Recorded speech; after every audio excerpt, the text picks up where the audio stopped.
तो स्टूडेंट्स, सबसे पहले एनडीए रिटन एग्जाम के बारे में हमें सबसे पहले सिलेबस जान लेना चाहिए। अकॉर्डिंगली हमें अपनी स्ट्रेटेजी बनानी चाहिए कि कैसे एग्जाम को क्लियर करना है हमें।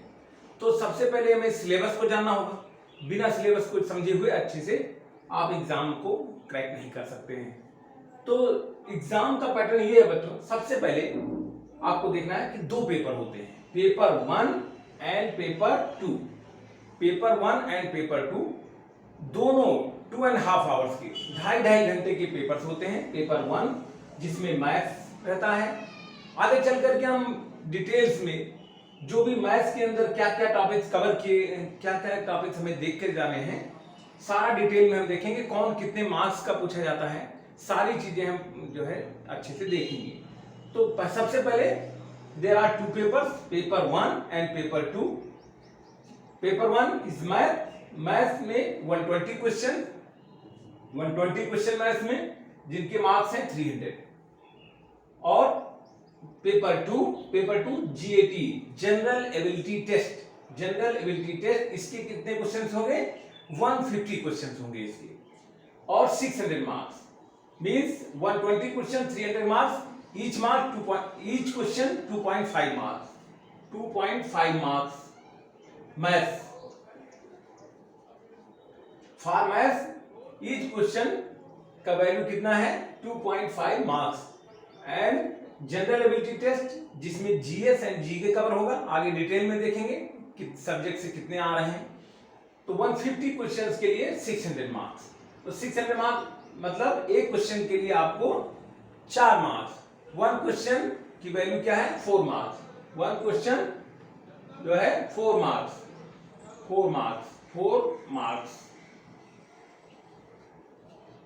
तो मैथ्स में 2.5 मार्क्स एंड जनरल एबिलिटी के लिए 1 क्वेश्चन के लिए कितना है? 4 मार्क्स। तो 2 क्वेश्चन पेपर होंगे बच्चों, पेपर 1 एंड पेपर 2, दोनों 2.5 आवर्स के, सेम डे। और पहला मैथ्स जिसमें 120 question, second one is general ability test 150 question, 300 marks, 600 marks, total 900 marks. अब हम लोग जो है पेपर 1 मैथ्स में क्या क्या चीजें पूछी जाती है, कौन कौन से टॉपिक देखे जाते हैं, उसको हम कवर करेंगे। अब हम लोग मैथ्स की स्ट्रेटेजी यानी पेपर 1 की स्ट्रेटेजी डिस्कस कर लेते हैं। तो पेपर 1 के लिए हमने जितने टॉपिक्स मैथ्स में आते हैं उन सारे को यहाँ पर लिख दिया है। Number 1 algebra, differential calculus, integral calculus and differential equation, दोनों कैलकुलस के पार्ट हैं। फिर है trigonometry, matrices and determinants, analytical geometry of 2 और 3 डायमेंशंस, और स्टैटिक्स एंड प्रोबेबिलिटी। इतने सारे टॉपिक्स, 7 टॉपिक्स हमने कवर किए हैं। अब बच्चों यहाँ ये ध्यान देने की बात है कि कहां से क्वेश्चन ज्यादा आ रहे हैं। करना आपको सारे हैं, और ये 11th एंड 12th की एनसीईआरटी से करने हैं, और दूसरा प्रीवियस 10 इयर्स के क्वेश्चन पेपर सॉल्व करने हैं। सबसे पहले 11th एंड 12th एनसीईआरटी और 10 year previous question paper, previous papers.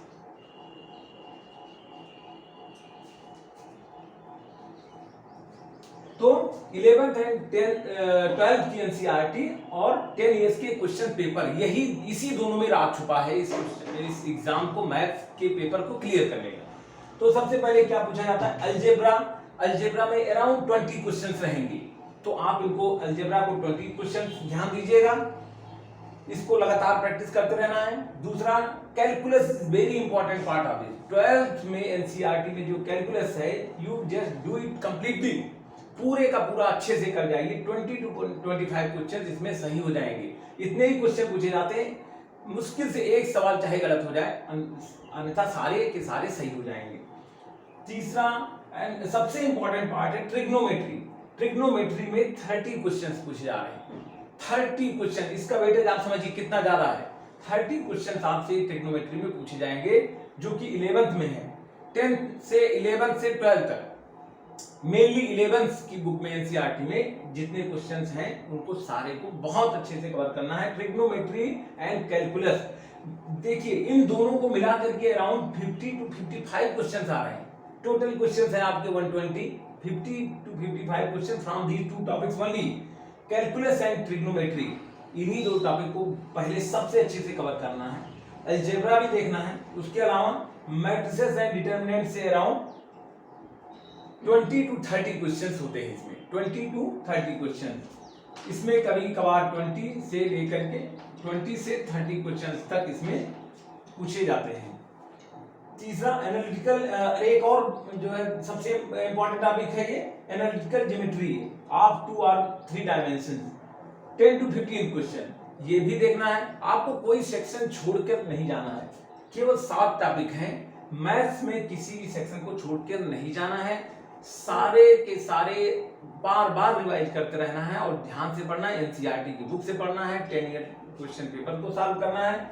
और यहाँ पर स्टैटिस्टिक्स एंड प्रोबेबिलिटी के भी 10 क्वेश्चंस आते हैं जो कि बहुत इजी पार्ट है।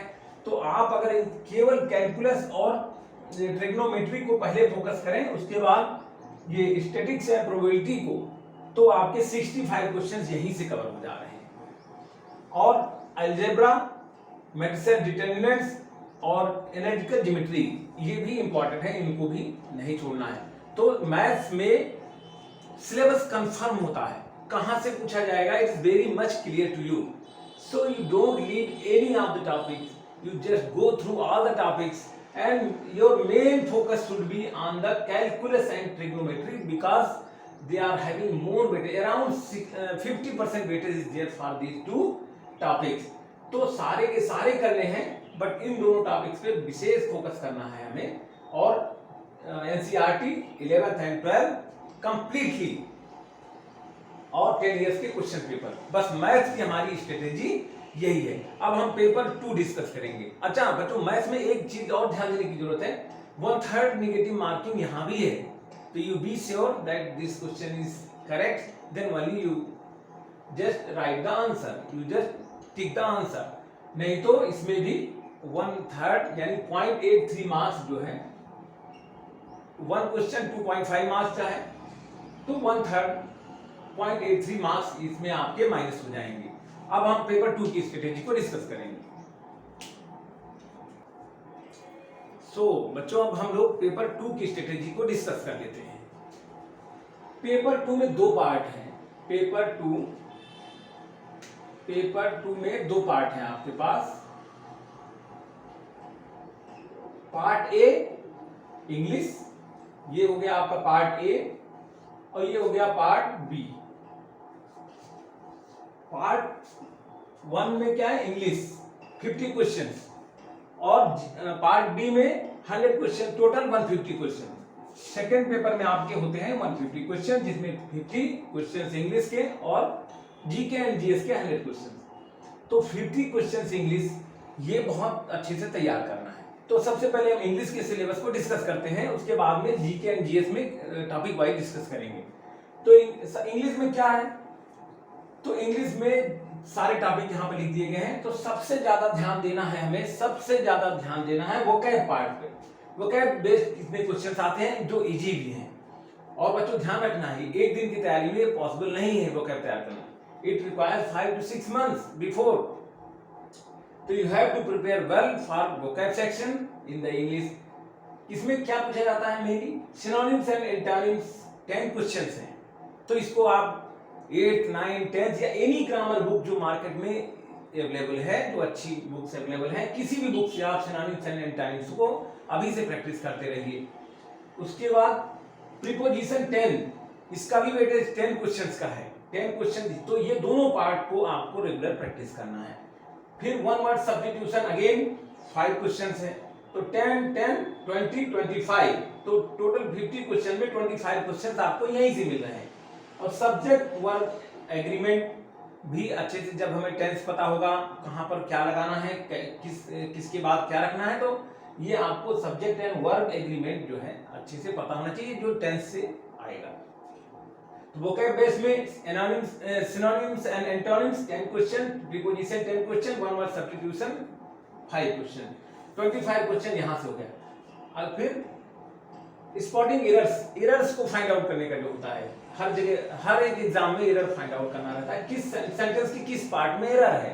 तो आपको जब टेंस पता होगा, प्रीपोजिशन पता होगा, हर एक चीज पता होगा, सब्जेक्ट वर्ब एग्रीमेंट पता होगा, एक्टिव वॉइस पैसिव वॉइस पता हो, सारी चीजें पता होगी, तभी एरर्स फाइंड आउट कर पाते हैं। और ये इजी भी होता है, अपने आप दिख जाता है कि कहां पे एरर है। कंप्रीहेंशन, कंप्रीहेंशन है 6 क्वेश्चन। और अरेंजमेंट ऑफ सेंटेंस यानी ऑर्डर, पहले क्या फिर क्या फिर क्या, किस ऑर्डर में सेंटेंस के पार्ट्स होने चाहिए, वो चीजें। तो क्या करें इसके लिए? तो इसके लिए तुमने बता दिया कोई भी सिनोनिम्स एंड एंटोनिम्स के लिए बता दिया, कोई भी ग्रामर की अच्छी बुक या 8th 9th 10th की जो आपके सिलेबस में बुक रही होगी, उससे सिनोनिम्स एंटोनिम्स एंड प्रीपोजिशन, इन सारी चीजों को करने हैं। वन वर्ड सब्स्टिट्यूशन भी उसी बुक से करना है। तो ये 25 क्वेश्चन आपके क्लियर हो जाएंगे। कंप्रीहेंशन के लिए डेली न्यूज़पेपर आपको पढ़ना है। तो इंग्लिश इंप्रूव करने का एक तरीका है, सबसे अच्छा तरीका, जहां आपका कंप्रीहेंशन, यहाँ पे वोकैब भी आपकी सही हो जाएगी और आप कंप्रीहेंशन पढ़ना और उससे क्वेश्चन का आंसर देना आपके लिए पॉसिबल हो पाएगा। तो ये सारी हो गया हमारा इंग्लिश का सिलेबस। तो कहां से करना है? एक कोई भी अच्छी बुक ग्रामर की प्लस डेली न्यूज़पेपर इंग्लिश का आप पढ़ते रहिए, तो इससे हो जाएगा इंग्लिश का पेपर।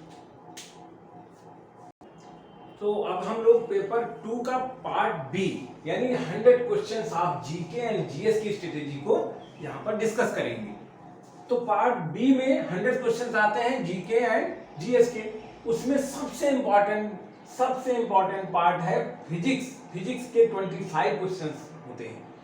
तो 25 क्वेश्चंस अगर पूछे जाते हैं और सिर्फ 9th एंड 10th एनसीईआरटी की बुक से पूछे जाते हैं बस, तो फिजिक्स को completely you have to go through completely 9th and 10th NCERT book. There is no other option than that.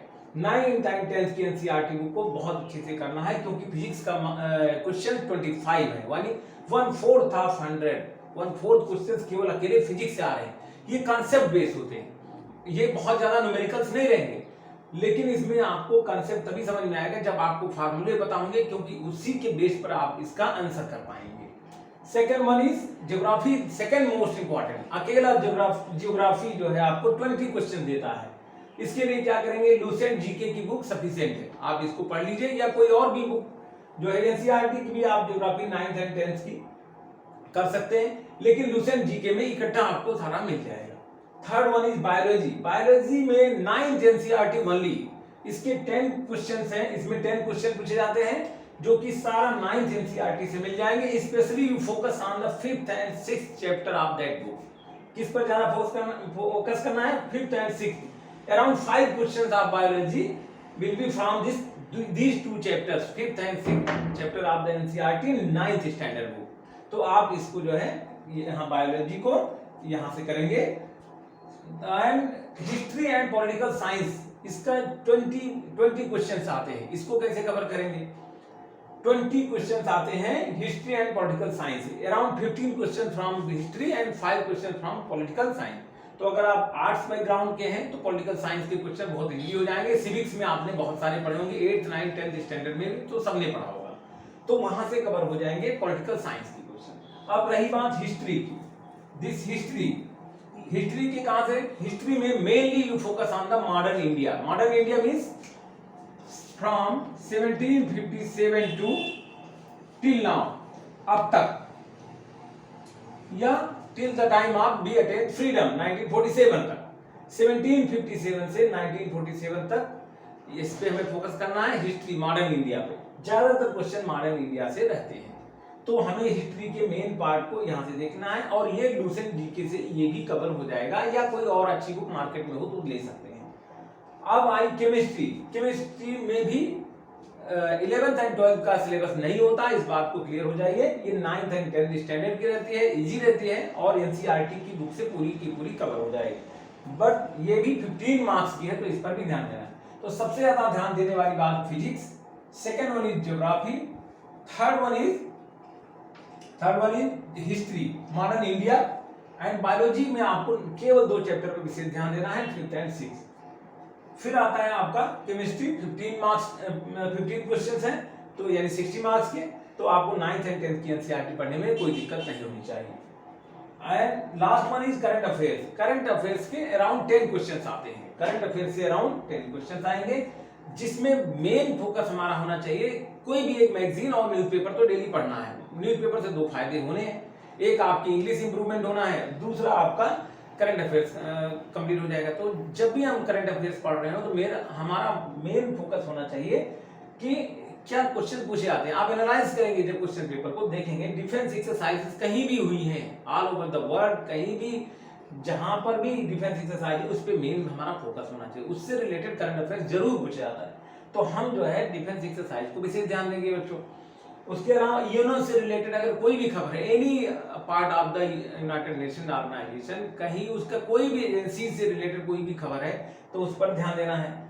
और ऑल ओवर द वर्ल्ड जो भी इंपॉर्टेंट इवेंट्स जो हो रही हैं उस टाइम पर या उससे 5-7 महीना पहले से लेकर के और एग्जाम के टाइम तक, तो उन पर हमें विशेष ध्यान देना है। तो ये पेपर 2 की कंप्लीट स्ट्रेटेजी है। पेपर 2 की पहले पार्ट में इंग्लिश को हमने डिटेल में बताया। Second one is GK and GS, जिसमें 100 क्वेश्चंस आते हैं। इसके लिए हमने बताया main focus physics and geography पे होना चाहिए। Rest all things are also equally important. You have to practise again and again of this question, keep on revising everything from the NCERT और even Lucent, whichever book you are referring to. तो आप लोग इसको करते जाइए और निश्चित तौर पर इसमें आप क्वालिफाई कर जाएंगे और आप एसएसबी इंटरव्यू के लिए देन अपीयर हो सकते हैं।